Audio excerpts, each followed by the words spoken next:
Yes, this is DJ Ski. I'm Jeff Wilson. Hey guys, Andy Broom, Vice President of CGC Cards. Hey, this is Jason Howarth with Panini. Yo, I'm Q Harrison. Hey gang, this is Tom Verrilli. I'm the Chief Product Officer at Whatnot. This is Teapot from Sports Card Investor. This is Adam Rips with VFriends. What's up? This is Aaron from Slab Stocks. Hey, this is Clark from 5 Card Guys and the Cards to the Moon podcast. Hey guys, this is Jay with Wild Card. What's up everyone? This is Duke Dodson from Graybos. What's up everybody? This is Chris Kelsey from Nash Cards. What's up everyone? This is Mark Hill from My Card Post. This is Ray Schulte.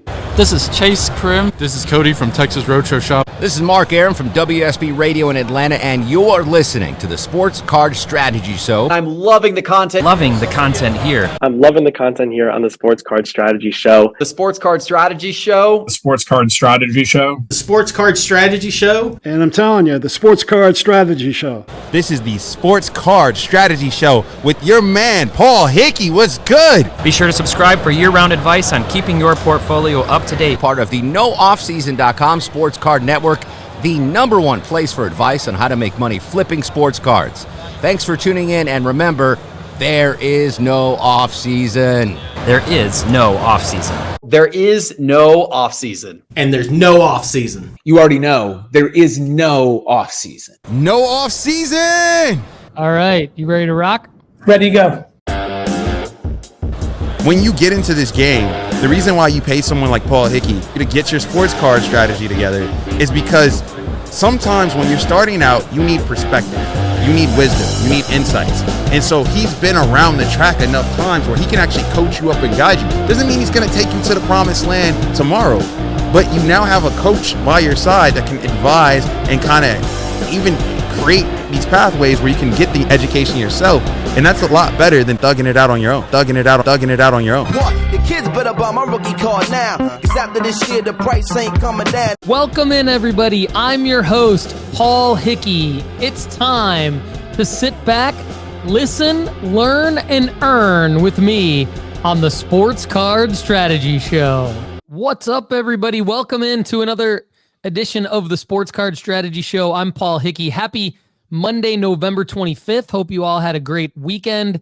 On today's show, we are going to talk to Clark Kim of 5 Card Guys and Cards to the Moon podcast about whether or not pitchers are investable, a subject that I'm excited to break down. And Clark is going to ask me about which quarterbacks you should bail on that are down in value and which you should hold. And full disclosure, that segment was recorded on Tuesday, November 19th. So it does not include updated information about some of the quarterbacks like CJ Stroud, Anthony Richardson, Bryce Young, Will Levis, Jordan Love, etc. But I think the sentiment still stands for Sports Card Strategy Show listeners, the way that I break it down with Clark. So we're going to get into that right now. But right after that, I pull from a segment back in February 2024. That is our most listened to show of all time on Apple and Spotify. My top 10 eBay tips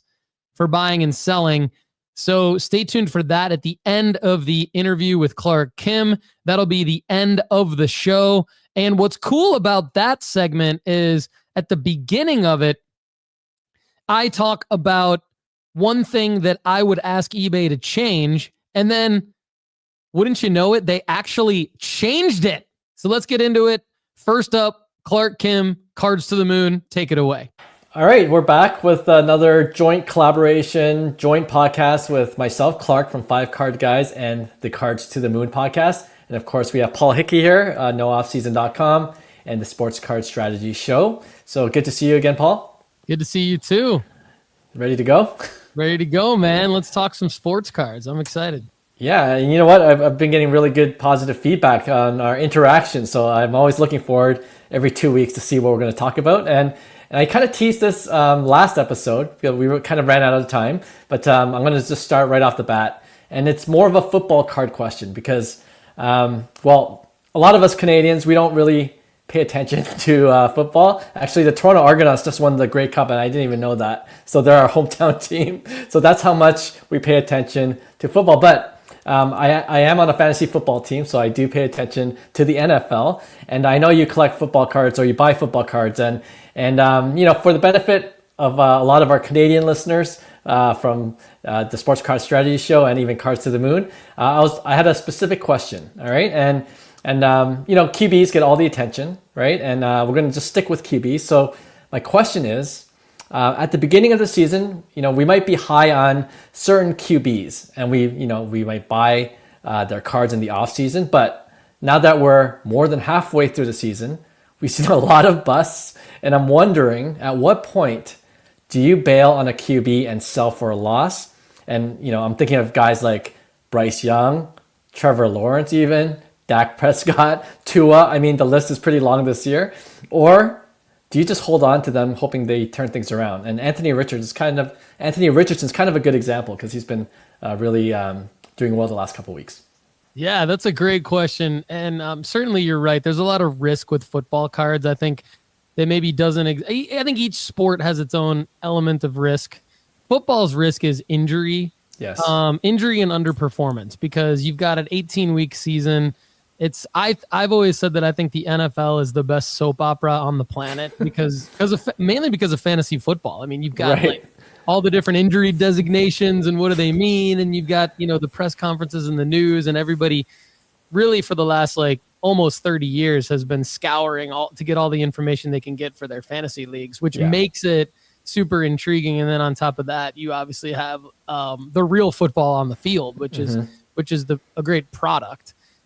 Injuries happen all the time. We've always seen players sometimes go down in the preseason, unfortunately, that are the stars. Sometimes you have players go down during the regular season. The other risk with NFL is just underperformance. Like you've got from a week by week basis, if a player doesn't put up the expected stats and if their team doesn't win, their card prices can definitely suffer. I think this year, though, we definitely have seen a trend where even the top players have gone down in value, and that really relates to like hobby hype. And I know you guys have a phrase, hobby logic, that you use a lot, and I don't know if this qualifies as hobby logic, but there's something that happens with sports card values in the NFL offseason. The trend typically is that they go up from the end of the Super Bowl all the way through June. They dip down a bit in June, making June a nice little buying pocket for a lot of guys, because there's really nothing in the news cycle in June for the NFL. It's really like one of the only months. It's like one of maybe 2 months that there's nothing in the news cycle for the NFL. And then back in July, when the teams kind of hit training camp again and the national happens, those two things start to mix together of like, okay, card prices start to go on the rise. So we typically tell people at the Sports Card Strategy Show and at nooffseason.com, liquidate all your NFL cards in August so that you can mitigate the risk of the injuries and the underperformance. But now getting to your question, the way that I would answer that, because certainly there's people that hold their cards into the season, sometimes just because things happen so fast in people's lives, they might mean to liquidate something in August, but maybe they're like, hey, I didn't get a chance to. And now all of a sudden 2 weeks later, the card's worth, literally 20% of what it was worth 2 weeks before that. So the real answer is it depends on the player's resume. And so not just their resume in real life, but also like their hobby hype, hobby logic resume. Okay. So like last episode that we did together, you also mentioned like Derek Carr and Aaron Rodgers. I mean, on top of like a lot of the names that you've already mentioned, I think CJ Stroud and Jordan Love and are two guys that have gone down quite a bit. And so when you look at Jordan Love's Prism, let's look at his Prism Silver PSA 10. That was easily a $1,200 card in August, and that's a $725 card right now. And the Packers are in the playoff picture, right? So like that doesn't make a whole lot of sense to somebody new to the hobby. if Jordan, if that's a card that you have, or even his base Prism PSA 10, which is down significantly from where it was at the beginning of the season. His Optic Hollow PSA 10 is literally half the price. It's $154. It was easily close to a $300 card back in the off season. You look at his resume. So you look at, okay, so, he's got some pretty high draft capital. He just signed. I believe he's the highest paid quarterback in the NFL right now, believe it or not. I think him and Tua actually are from like a guaranteed money standpoint. That'll change obviously in the offseason, but for now, I mean, so you start to look at it, and then you look at how did he play last year in his first season as a starter? Well, he got red hot like right around this time last year. And he's always had a lot of hobby hype. So to me, to answer your question, Jordan Love would be a guy that I would consider holding on to. If you're 50% down on him, his trajectory is that he could make it into the playoffs. He's young. He still has everything happening for him, and there's a reason why he went down. Like he was injured in the first week, week 1.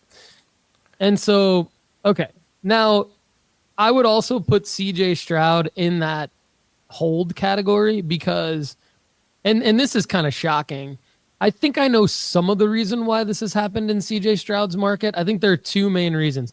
His Prism Silver PSA 10 rookie from 2023 is right now a $435 card. That also was over $1,000. Yeah, wow. So now you're looking at like less than 40% value on that card from August, July.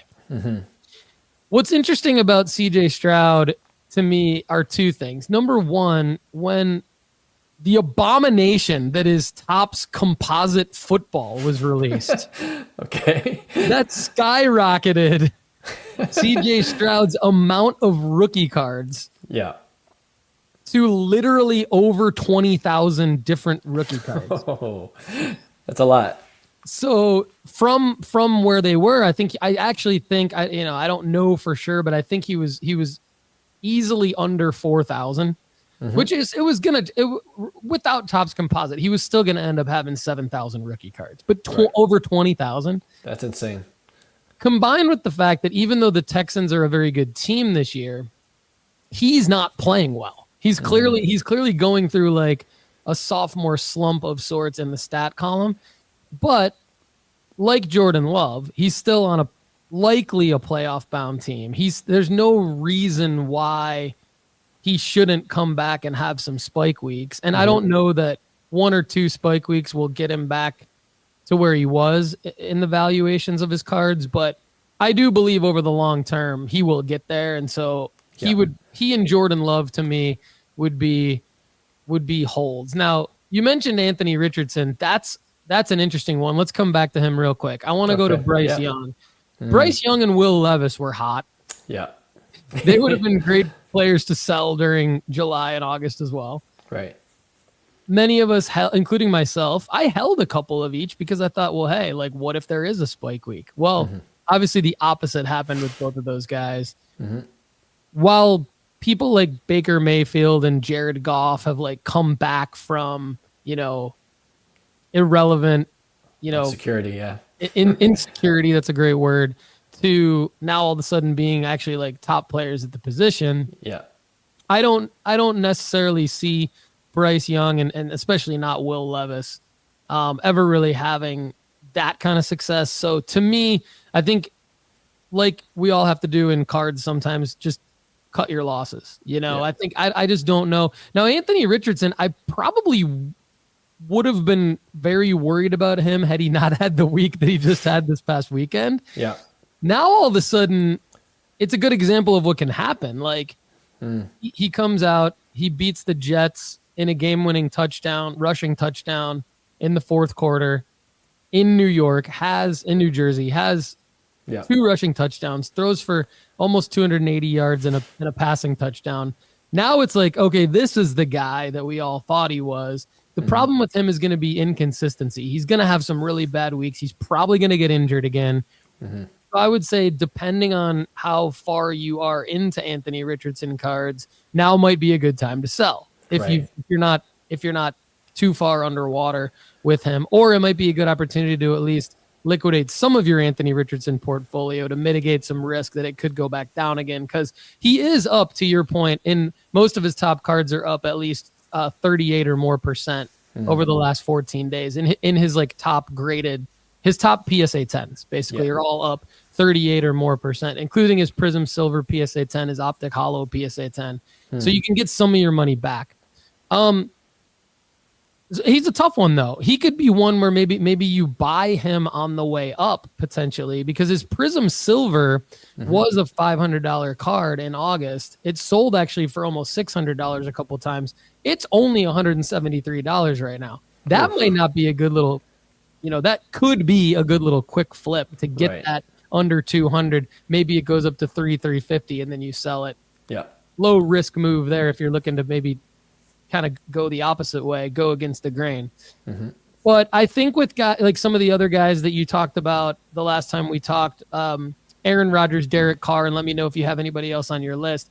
To me, they fall into a different category. They have obviously older cards. Carr I think is from 2014, if I'm not mistaken. I could be wrong on that. And Rodgers is obviously from 2005, I believe, his rookie cards. So like what I've seen, even with Jared Goff, who's actually he's from 2016, so it's not that old. He's got an updated design, optic rated rookie, and serial. I mean, he has Contenders rookie ticket autos that look like the more modern ones that have come out the last few years. So even Jared Goff's cards from 2016 take quite a bit of spike weeks in a row for them to go back up in value, let alone going all the way back to 2005 with Aaron Rodgers and 2014, I think, with Derek Carr. So to me, like you probably aren't going to see Aaron Rodgers cards, even though he might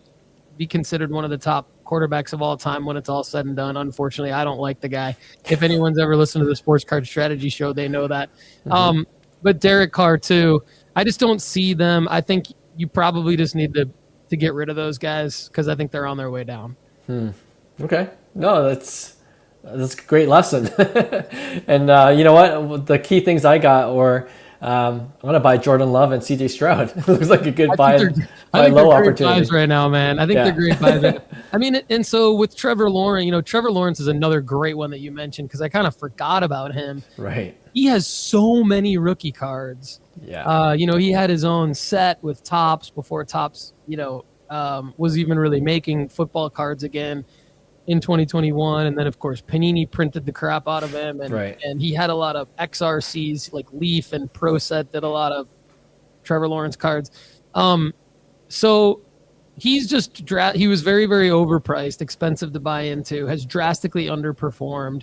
Yeah. He's been given a lot of excuses. I think the hobby is pretty much over him. I don't know that I would buy him, and I feel bad for anyone who still has his cards because I don't know that there's any bouncing back from his cards. Very, very low gem rate in the 2021 product as well, which I know sometimes can be a good thing because it creates rarity in a PSA 10. But I think in Trevor Lawrence's case, it's just like, we're all SOL on that. We just got to cut bait and move on. Yeah, I agree. I wasn't really into football cards, but the hype was unreal for Trevor Lawrence a few years ago. So yeah. Totally understand that. No, I appreciate that. I really want to ask you that question. So I was, learned a couple of valuable lessons there. You had a question too about baseball. We're kind of switching sports now. Yeah, let me fire you a baseball question here. Yes. So, because you and your teammates over at Cards to the Moon, like you guys bring a wealth of knowledge in baseball. And I actually heard you and Hyung talking about the pitchers.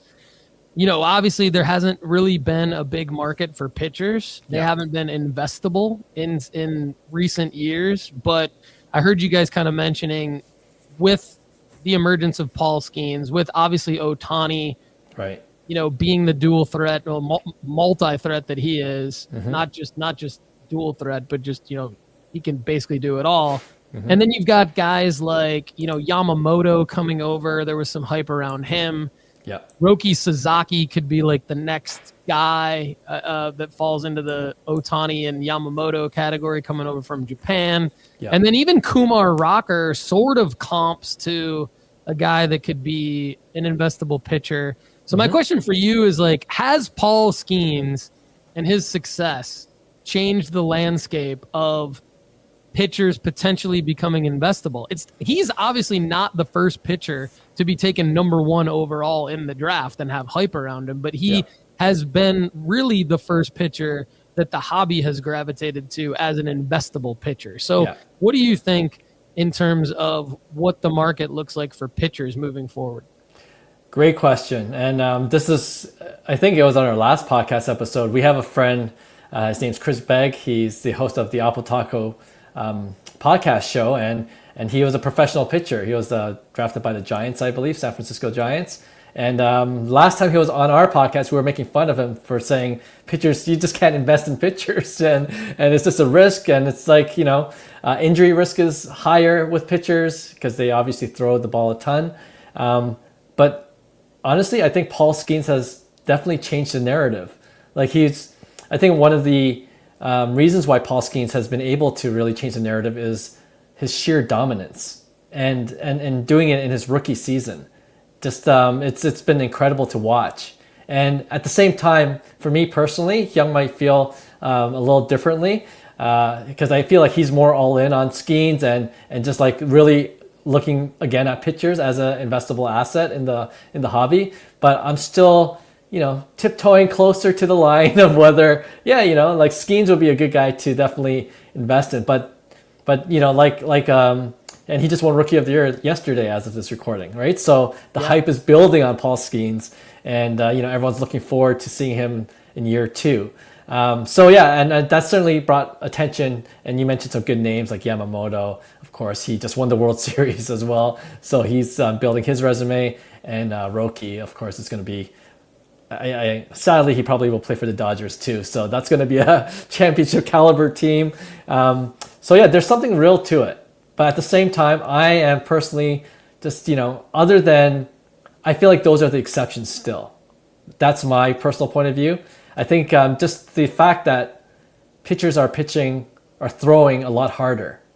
And I think that's still an issue. And I think it's being, it'll be more of an issue when the season begins and you start to see like more pitchers on the injury list, and that's going to be a reoccurring theme, I think. So just tread with caution. That's my word of advice in terms of pitchers. And really the the days of pitchers pitching 200 plus innings, they used to be given for like top tier pitchers. Not nowadays. That's not even a given, right?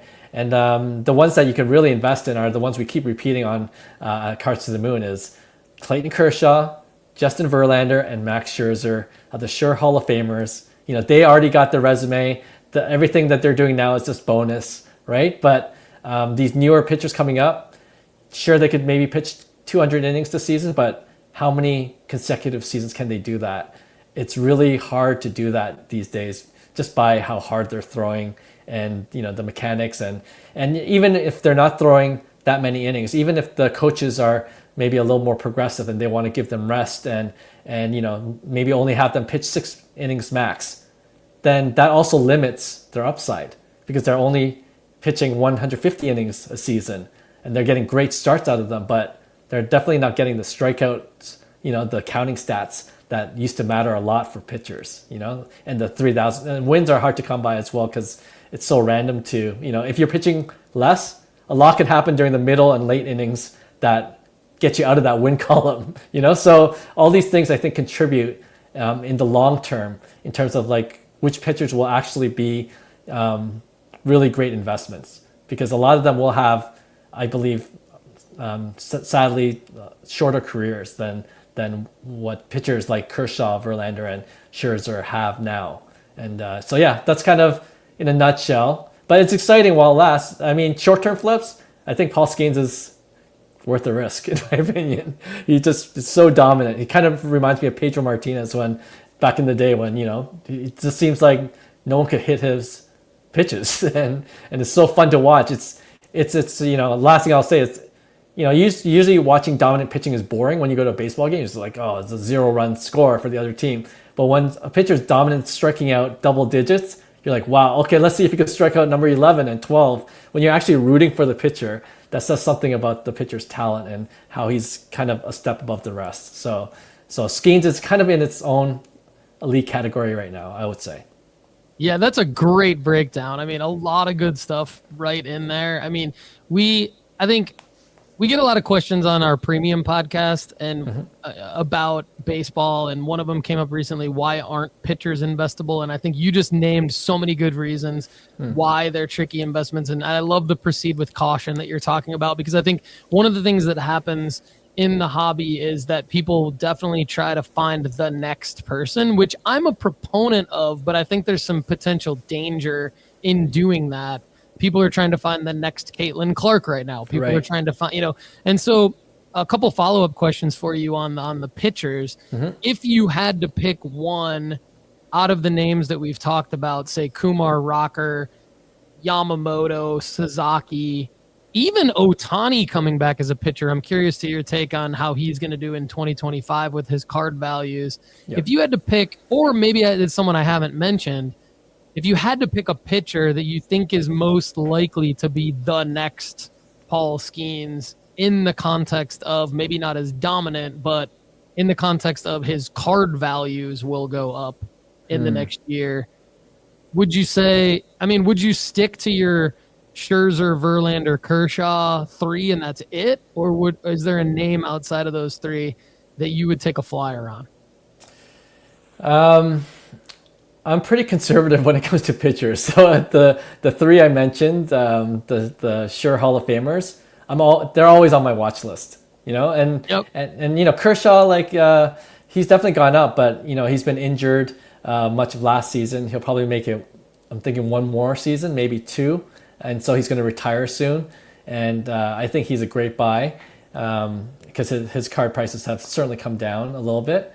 But if I'm going to risk, and I'm going to be honest, I don't know too much about Kumar Rocker, so I can't really say much on him. But Roki is definitely, his prices are already trending upwards. So there's how much more can it go up? I'm not sure, and he doesn't have a lot of cards yet. So I'm sure by the time his cards come out, I feel like the hype's going to already be there. So you're buying a little bit high. Yamamoto, I think, this process of elimination. Yamamoto will be probably the guy because his card prices have definitely, there's a lot printed now, different brands, and you could find one that's probably within your budget. Nice on-card, autograph card, lower parallel number. And I think Yamamoto is, you've seen it in the World Series. His Stadium Club auto, I think, actually is one that has sold quite a bit recently raw that seemed like it was a reasonable price. And that's a great point about Yamamoto. I know Roki Sasaki has the NPB Topps Chrome from 2021. It doesn't say RC on it or anything special, but it's definitely like his I would say most liquid card. Maybe there's a raw to grade play there. Interesting that you say he's probably going to go to the Dodgers. That would be that. I mean, it seems logical for sure, but that would be insane. Just absolutely insane. Super team. Obviously, I'm sort of a little bit bummed that I don't have Skeens in my top 5. I can't buy him in 2025, which is okay. It's okay. Like, there's a purpose for that. But I do have Ohtani, so maybe there's a play there with him coming back pitching in 2025. We'll see. Awesome. Man, good stuff on the pitchers. It sounds like Clark Kim from 5 Card Guys and Cards to the Moon podcast just basically says there is no next Paul Skeens. You got to go back to the Hall of Fame guys potentially. Or stick with Skeens, right? That's right. Yeah, that's definitely a viable option. Yeah, I like it. Sometimes there is no next XYZ person. It's just that. But we all, especially hobbyists want, like, the foregone conclusion is that there is a next person. But that's not always the case. Right. So exactly. Got to keep everything in context. And I know we've only got a few minutes left here, but the last thing on our potential agenda was, did you have a question for me about my 5 players? Just a quick overview on that. I know, and you teased us last time we were on together. You said, just to provide context, that you were, for 2025, looking to invest really just in these 5 players, like focused more on the 5 players instead of a lot of different players. And I thought I think, and you could please tell us for our Cars to the Moon listeners who are your top 5. But I really want you to explain to me Archie Manning. That's the one that seems like the one odd person out of that 5. Like the other 4, I'm like, yeah, I understand totally. But Archie, okay, yeah. So that's my question. Okay, sounds good. I love it. So yeah, my 5 are Ohtani. For him, I wanted to pick players that mainly there's going to be no more rookie print run for. So the market's established, but that there's potential selling markers coming up. And I think I could be wrong, but I think Ohtani coming back and pitching in 2025, and him winning the World Series took a little bit away from that potentially happening and being like an extra. I don't know that like a second World Series necessarily would bump up his pricing, and I think sometimes that can be detrimental to buy in after a player's won their first championship. But I do think he's not, and you guys have talked about Ohtani like just always being up and to the right. So yeah, I share a brain with you guys on that, where it's like, I wanted kind of like a safer investment in my portfolio. So I would say that 20% is pretty safe. I picked Michael Jordan because I wanted to go vintage. I've never really gone vintage, and I think there's a lot that I need to learn about Michael Jordan's card market. I think there's opportunities with the star cards that people don't. The market is not established for the star cards that PSA only started grading, I believe, in 2023. So I think there's a lot of opportunity in Michael Jordan's card market that I've never really looked into. Plus, anytime I've ever held a Michael Jordan card, it's typically has not dipped in value, which I like. So I think Ohtani and Jordan are pretty safe. The other 3, Victor Wembanyama, mainly because his print run of rookie cards should be done fairly quickly. I mean, there might be some Panini high-end releases that come out, but they probably won't. They're not going to have his autos because he's obviously in Topps Mercury and he's Fanatics exclusive, and that's already hit the market. So I've seen his prices come down quite a bit, which I like because I believe in him as a long-term player.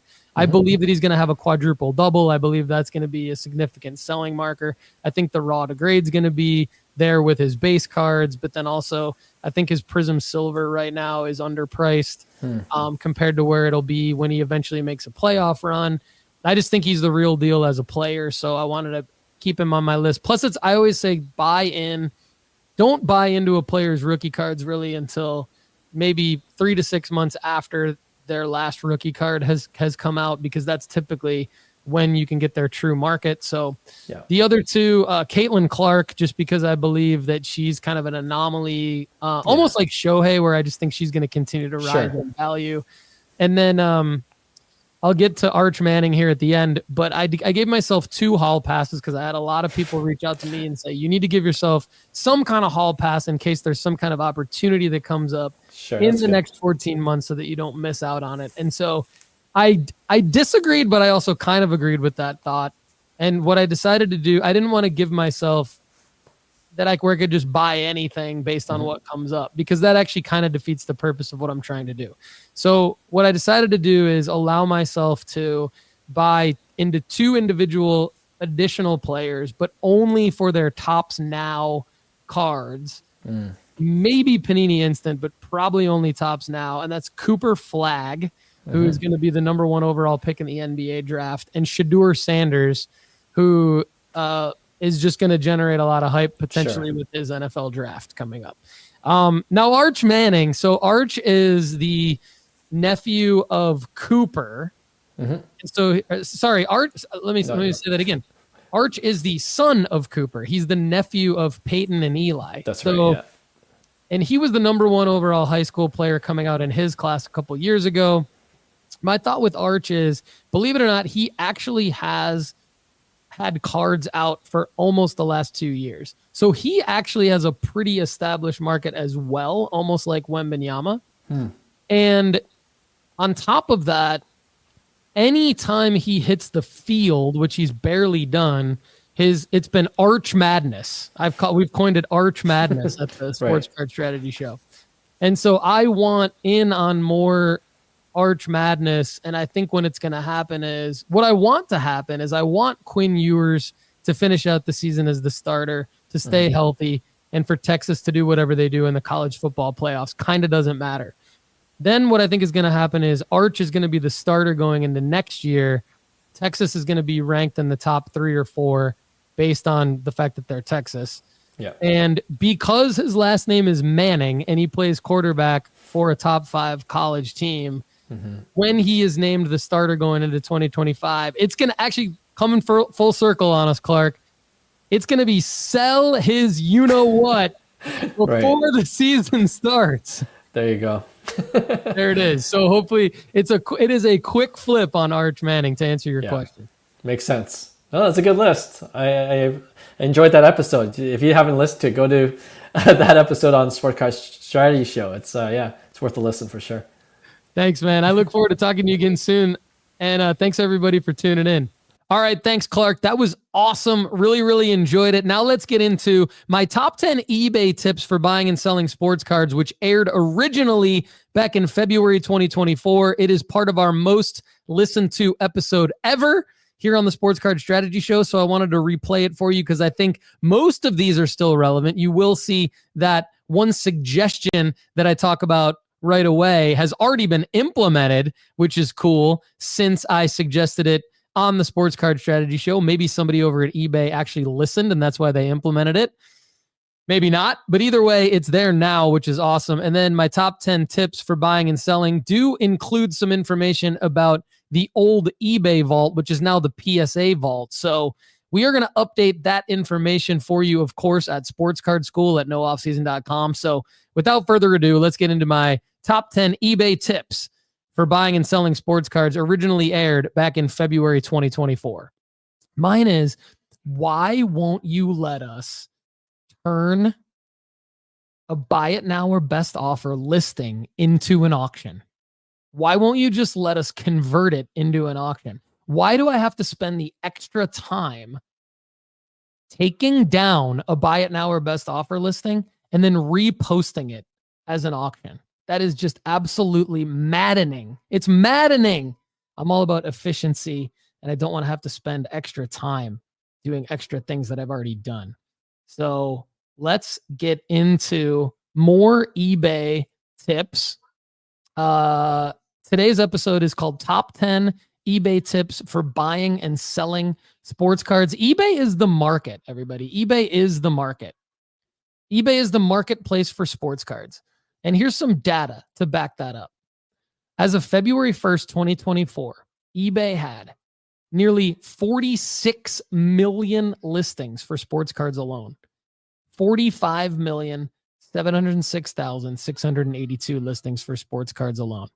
On the same day, ComC, we'll actually talk about ComC later in the episode as well.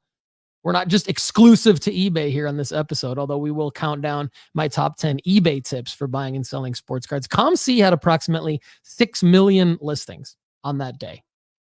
StarStock had 1.3 million listings. MySlabs only had 136,400 listings, and PWCC only had 40,000 listings. So again, eBay, 46 million listings. We've got some great eBay questions in here in the live chat. Again, drop them in an actual comment below at youtube.com/Paul Hickey. That would be amazing. Perk your sports cards in the house. What's up? First time here, need some help finding collections that doesn't involve meeting up with someone in person. Love that. Love that. Well, Perk, stick around for the end of the show. I'll give you some tips at the end of the show in the audience QA section. Keep dropping your comments below, but let's get into top 10 eBay tips for buying and selling sports cards. Up first, number 1, let's talk about using eBay drafts. Using eBay drafts. Let's get into it. eBay is not the only place to sell cards, but it's the place that I sell the most cards, because when you've got a lot of cards, it doesn't take as much time when you sell them on eBay. So here we go. I utilize eBay drafts. I like to sell at the right time And I don't like to schedule my eBay auctions to end at a particular time, but I know when I want to list them. So what I do is I preload my eBay draft with a boatload of cards. Like, this is what my eBay drafts folder looks like right now. There's literally 28 different cards in here that I know I want to sell within the next 2 weeks. And all I have to do now, they're all loaded. And all I have to do now is just go in and make them live with the click of one button whenever I want. Typically, I'm a 10-day auction type of guy. But when I want to list my 10-day auctions, I just go right into the eBay drafts. Boom. Get them posted. eBay drafts. They can definitely save you some time because, again, you know, all of you are out there living your lives. You're not necessarily doing sports cards full time like Connor and I are, but you're out there and you're wanting to make money flipping sports cards. And like I said earlier in the show, Connor and I are all about efficiencies. And when you are juggling other things in your life, whether it's family, friends, whether it's full-time jobs, other hobbies that you might have, traveling, different things that you have to do that takes you away from being in front of your computer or even getting your phone out and selling cards on eBay, eBay drafts is a good thing to do because when you do have some time, you can create drafts. You can even create templates. We might get into more of that at sportscardschool.com. But utilizing eBay drafts is one that I like to do. Cheers to Ziggy No in the house. Good to see you. Luke Menkel in the house says, yeah, Paul, do you utilize the template feature? That really speeds up the listing process for me.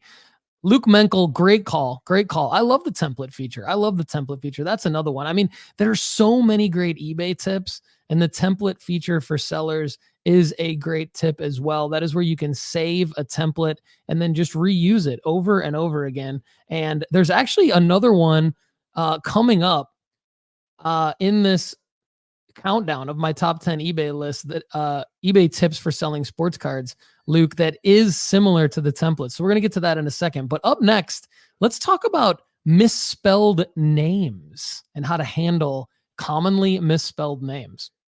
You handle listing a card for a player with a commonly misspelled name, because when you search for Devon A-Chain, you get all sorts of results.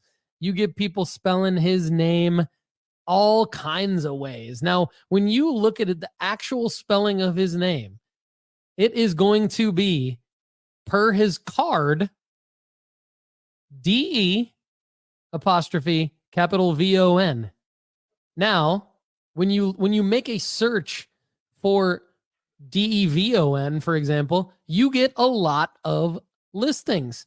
Now, these listings, some of them are misspelled, some of them are spelled correctly. Well, what I want you guys to do when you list a card for a player with a commonly misspelled name is I want you to spell it correctly and incorrectly, both in the title of your eBay listing. This will help trigger the correct spelling and the commonly misspelled versions of the name. Thus, it should yield you more views on your listing, which should in turn give you more watch list ads and potentially more bids if it is in fact an auction.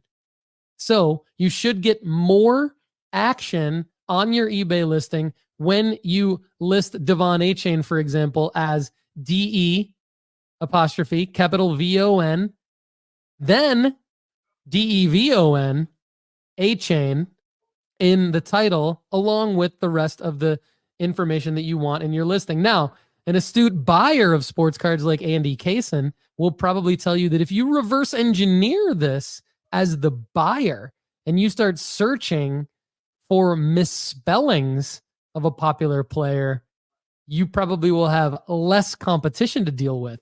Think about that. Mountain Lake Cards and Games has a great question about this tip and says, can you just misspell it in the player athlete field? That's a great question, Mountain Lake Cards and Games, and I appreciate it. My understanding is that the title holds the most weight in terms of the search results.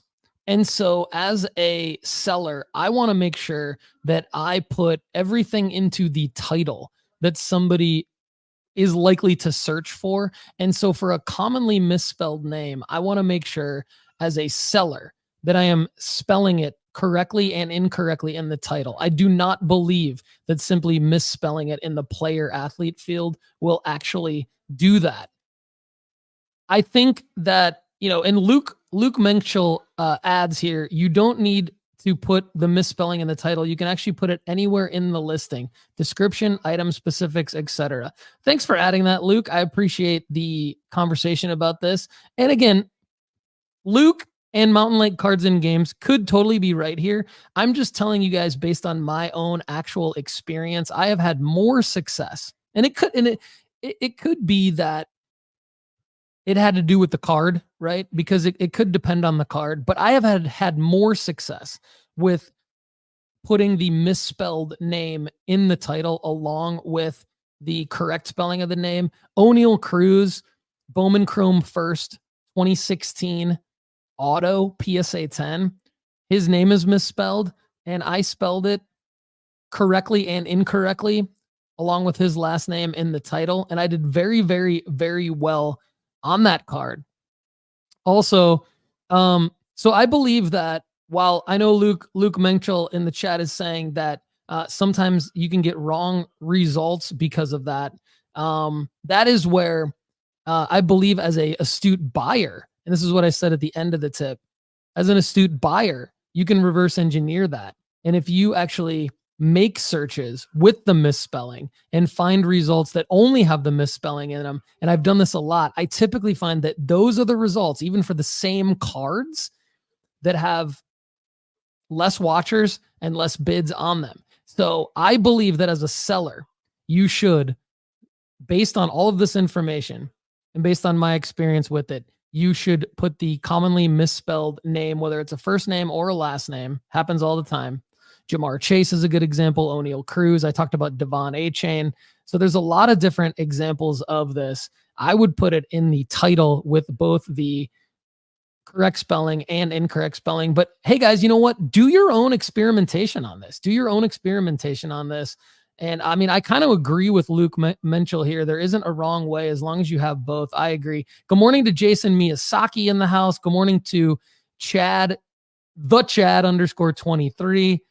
Says, do you keep a spreadsheet of all of your cards? Short answer is yes, absolutely. I keep multiple spreadsheets of all of my cards, and I will explain further at the end of this show in the audience QA segment. So everybody continue to drop your questions and L's and W's and comments in the live chat. We'll talk about them at the end of the show. All right, up next is one of my favorite ones. People ask me all the time, what do you do when an auction goes unpaid for? So let's talk about that. Second chance offer is something that comes up often in our world at the Sports Card Strategy Show. That is what you use on eBay. If you sell an item in an auction for the price that you really wanted to sell it for, but your buyer doesn't pay, you can initiate a second chance offer to the next highest bidder, or really to any of the bidders, for whatever price you want to offer it to them for. So in theory, if your second highest bidder was close enough to your highest bidder and you're willing to offer it to them for the price of their bid, in theory, they should accept that and they should be really happy with that. So you can find your listing in My eBay Selling Activity or Seller Hub, select second chance offer from more actions, and then continue. Then make sure you select the quantity of items you have to sell, the duration of the offer, and the bidders that you want to send offers to, and click continue. Hopefully you'll get the money for that card that the other crappy buyer didn't pay you for. Yeah, second chance offers are clutch, everybody, because basically there's nothing more frustrating than when you sell a card and you're all excited because you're about to profit on that auction because you followed our guidelines, strategies, and plays at nooffseason.com. And then all of a sudden the buyer doesn't pay. And what do you do? Well, the second chance offer gives you that opportunity to send the offer to the next highest bidders. So phenomenal feature there by eBay. It's something that a lot of people don't know about. Let me know if you have tried a second chance offer. Drop a comment below. One Galaxy Germ in the house. Premium member welcome box received. Awesome and big thanks. You got it, Jeremy. You got it. Thanks for your support. And Sean G of AZ read 5 cards. What's up, my man? Just got Sean G's question for the Overflow show coming up this Friday. Pumped to answer that. And, another quick shameless plug for the Overflow show there. That's for premium members. Good work, Sean G. Go to nooffseason.com/ask if you want to ask a question and get it answered on the Overflow show by myself and Connor. All right. My next tip has to do with something Luke mentioned in the live chat a few seconds ago. He mentioned templates, but there's another shortcut that I use. It's similar to the template concept, but it is the duplicating of listings of successful previous sales. And so I want to talk about if you are about to list a card and you want to try to maximize the optimization of that card. So let's use this Damian Lillard 2012-2013 National Treasures RPA out of 99 BGS 95 as an example. This puppy sold yesterday. This puppy sold on Valentine's Day, February 14th. Today's February 19th. I apologize. This puppy sold 5 days ago, right before the All-Star break, before he was named the NBA All-Star Game MVP. One would argue that this could have gone for a little higher had this person waited just 6 days, but I think they probably still did okay. This thing sold for $2,751 on 36 bids. That's a good, healthy amount of bids. Okay. You can see here it was actually from a consigner. So that could be why it was not necessarily listed at the exact right time. It was listed at the right time, but maybe not the exact right time. Had the consigner waited 1 week, they probably could have profited maybe a little bit more. But anyway, again, the person probably did okay on this sale. What a beautiful card. Here's the tip. The tip is when you're in a situation like this, and I specifically picked this card because it's out of 99, right? So if you want to try to maximize optimization of a listing, you can find a listing that did really, really well for the same card, and you can just simply click sell one like this. So I'm already under the sold items, right? And that's why you see the sold price, and that's part of the process. So once you go find an item that did really well, what I mean by that is filter by completed and sold items. Then just sell one like this. And what eBay does is it just copies the exact structure and settings and optimization of the listing that did really well. And then it allows you to edit it. So you can edit it for your card. So in theory, you wouldn't even really have to have the same grade. This could have been a BGS 9. This could have been a PSA 9. This could have been a PSA 10. So you can find a card that's similar in grade, similar in card, but that did well. And you might have that card and then just click sell one like this. And now you've duplicated the listing. All the settings in the listing saves you time. And in theory, gives you a pretty darn good chance at maximizing profits. So up next, tip number 5. Top 10 eBay tip number 5. I mentioned this in a previous episode of the Sports Card Strategy Show not too long ago, and it's something I just found. It's called organized watched items into custom lists. Connor and I and everybody else at nooffseason.com love to stay organized. We love to stay efficient. We know you members of the nooffseason.com family do as well. So we're going to try to help you do that because we're recommending that you buy and sell quite a few sports cards on a regular basis. So if you were in your watch list, all you need to do is find this little section that says organized watched items into custom lists and then click create new list. You can just add a name to your list and then you can put all of your items in your watch list into an organized fashion. As you can see, I haven't done it yet, but I'm about to because I've got, here's some suggestions. I would do for sure by sport. I would potentially do by player. And I would potentially do by card type. So for example, Kaboom or Downtown or Prism Silver PSA 10. I think that is a great, simple eBay tip. All right. Number 6. I talked about the vault to vault transfer with spendable funds in last week's episode. I'm going to kind of hit on it again, but I'm just going to talk about the eBay vault. I think the eBay vault, utilizing the eBay vault, either in that vault to vault transfer, which is basically like scouting out cards that are high dollar cards. They have to be over $250 and they have to be graded by either PSA, CGC, CSG, SGC, BGS. I believe there's a couple others that qualify, but they have to be graded by one of those grading companies to make it eBay vault eligible. But when you are shopping on eBay and you find a card that says it's already in the vault, that's a good opportunity to potentially get that card and just immediately get it transferred to your eBay vault, which I really like, because then you're taking any of the shipping out of it. You're taking all that margin for error in terms of the transferring of the card with the U.S. Postal Service out of it. You're taking the authentication process out of it. So you immediately get the card and you can list it right away, which, depending on the sport that you're trying to flip, the timing that you're trying to make, that could speed things up a lot for you, right? Again, getting an already graded card, utilizing the eBay vault to go ahead and get it directly transferred to you. Another thing is just simply the vault feature. Like, this is super cool. Once you get a card into your eBay vault, it automatically tracks like how well you've done on each purchase. So for those of you watching, you can see right here in my eBay vault, I've got an Elijah Green auto PSA 10 that's up $55 in value. I've got a Joe Burrow Donruss Optic Hollow PSA 10 that's up $53 in value.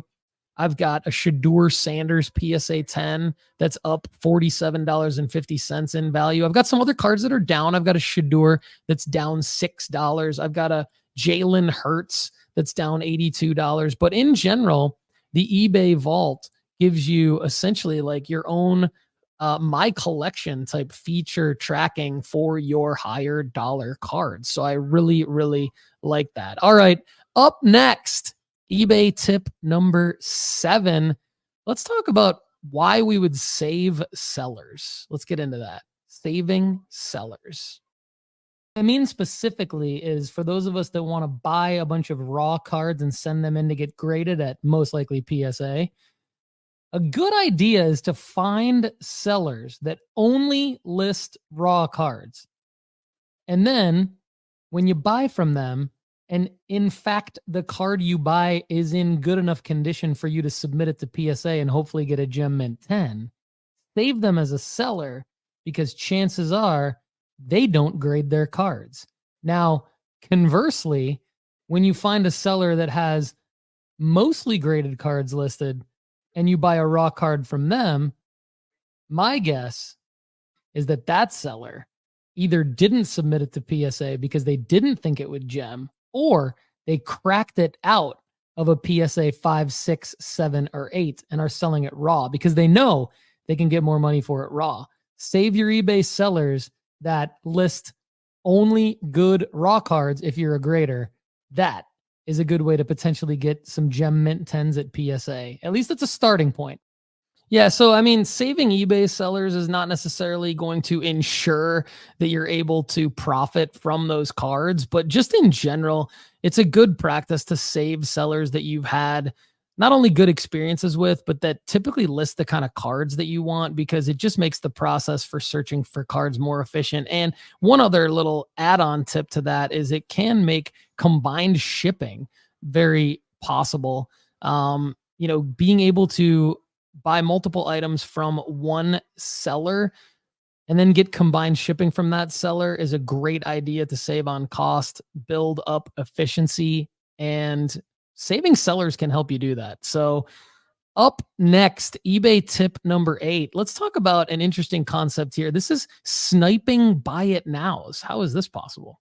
Show you guys a little trick on eBay to use the advanced search to go in and maybe look for buy it now listings that are a little old, and buy it now listings that are a little old could have outdated pricing on them. So when news happens in the NFL offseason, you can get deals on cards for buy it now listings that are a little bit outdated on their pricing. So I'm throwing out a possibility. This is just a hypothesis of something that could happen in the offseason. Maybe there's some news for our guy Trey Lance to rise up the depth chart in Dallas with poor performance from Dak Prescott at the end of the NFL season and the playoff game against Green Bay.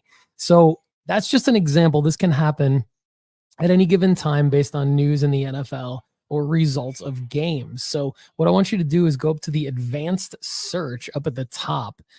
Next to the search bar, you'll see a small word advanced in blue. And then I want you to scroll down and go to buy it now under buying format, and then check the box for buy it now, and then go down to items ending within, and then basically if you pick buy it nows that are ending within, say, 24 hours or less, 12 hours, 5 hours, 4 hours, 3 hours, 2 hours, 1 hour, and then click search, it's going to show you buy it nows that are about to end. And in theory, these can be sniped.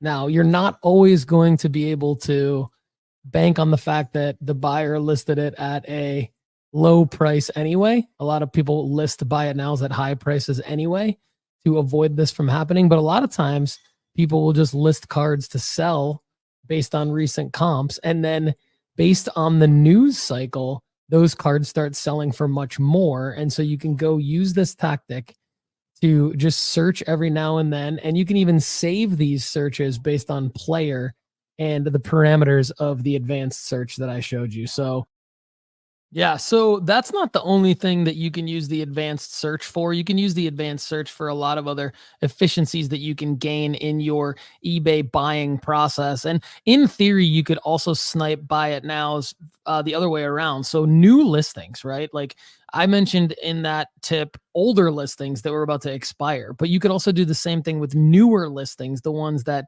have been listed within the last 6 hours or within the last 12 hours. You can do the same thing in the advanced search function on eBay, like I just showed you and talked about, in order to basically try and quote unquote snipe new buy it now listings that you feel based on recent comps or just based on your sports card strategy with a selling marker for a particular player might be underpriced. So I think that is another great way to use the advanced search feature on eBay. We are counting down my quick top 10 eBay tips on today's episode of the Sports Card Strategy Show. And number 9 coming up is when not to include extra cards as a gift to your buyer. When not to include extra cards as a gift to your buyer. I think one question we get asked all the time on the Sports Card Strategy Show is, what do we do with all of our extra cards that we can't sell? And one of our answers always is, well, it's nice to get that eBay rating up by including some of these as a gift to your buyer, but not all the time. Here's why. Some buyers have a shipping address of Ship My Cards or another vault service, possibly ComC, possibly PWCC Vault. When you see that your buyer has a shipping address that is not clearly a residential address, perhaps it's a PO box, definitely do not ship them extra cards if it is a Ship My Cards address or a PWCC Vault address. Why? Because each of these services charge an ingestion fee per card, and the ingestion fee for raw cards is off the charts ridiculous. So what you'll end up doing is you'll end up causing your buyer to pay a ridiculous amount of money to get some trash cards that you sent them as a gift. It'll backfire. They'll be mad at you. This is when not to send extra cards as a gift to your buyer. Power-packed episode so far today. Counting down my top eBay tips for buying and selling, my quick tips, and shout out to all of you in the live chat right now, just absolutely bringing it strong. One thing I love to try to do is bring as much value in every single episode of the Sports Card Strategy Show that I can bring. And I have to say that everyone in the live chat right now is bringing so much value. It's almost like we have our own little family of experts in the audience. And I really, really appreciate that about all of you. You all are bringing so much value to the community. Thank you so much. And we've got number 10. Number 10, it's a little teaser, everybody, so don't hate me for this because the rest of the show is for free. And technically, you can get this one for free, too. Get a free 30-day trial at nooffseason.com. But number 10 is how to become an eBay top-rated seller, which everybody wants to do. But you have to get this one at Sports Card School with your premium membership at nooffseason.com. So go to sportscardschool.com for the tip on how to become an eBay top-rated seller. Why should you subscribe to nooffseason.com's premium membership? Do you like the content on this show? Want more? A free 30-day trial membership at nooffseason.com gives you a Friday edition of the Sports Card Strategy Show. It's a premium podcast for members only every Friday, and you can ask an unlimited amount of questions to build your sports card investment portfolio, and I answer them for you. I put in the work, the research, and do the analysis and give you the best possible answer so that you can increase your chances of making money flipping sports cards. All right. So we are going to be updating a lot of that information at Sports Card School at nooffseason.com in 2025. Premium members, of course, will get that content first. And if you want a free 30-day trial at nooffseason.com, go there now and get that free 30-day trial. It'll help you make money flipping sports cards. All right, everybody. Thanks for tuning in. Have a great day. Thanks so much for being here with us on the Sports Card Strategy Show. If you enjoyed the content on today's show, there's plenty more waiting for you at nooffseason.com. Just go to nooffseason.com right now and get a free 30-day trial. You get our formula-based sports card rankings, sports card school, inventory tracker, the ability to grade with us, and the premium podcast where we answer an unlimited amount of your questions. Check it out right now at nooffseason.com. For everyone at nooffseason.com, I'm Paul Hickey. Thanks again for being here with us on the Sports Card Strategy Show. We'll see you again soon. Have a great day.